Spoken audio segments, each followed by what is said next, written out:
The bar. That bar. I think it's maybe the most cursed place in this motel. Just like this whole thing, it started off fun. Eileen and James were nestled in the corner whispering sweet nothings to each other. Joan and Samantha stood with pool cues in hand by the table, strategizing their next shot.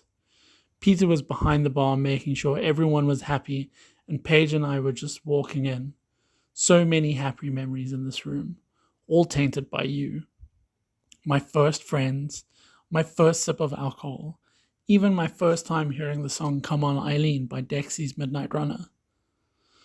The whole room exploded with laughter when I played that on the jukebox.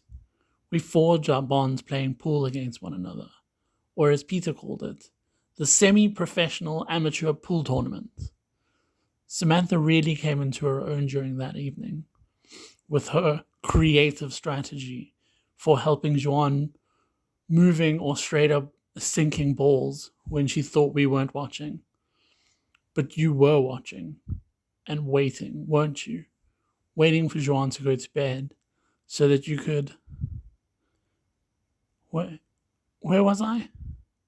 Oh, yes. Joan retired himself when he realized Samantha was cheating for him, and James took it upon himself to disqualify Samantha.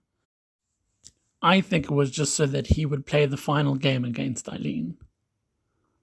I wonder, when Jean went to bed and left the bar, did he know? Was he aware of you? Samantha followed shortly after.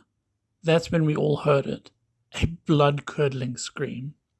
We all rushed to Joan and Samantha's rooms. When I got there, James and Peter were inside Joan's room. Samantha was sitting in the hallway with her back to her room's door, crying a deep, sorrowful cry. A type of cry I've only heard once before, from my mother, when my father passed away from cancer. She cried like that for months.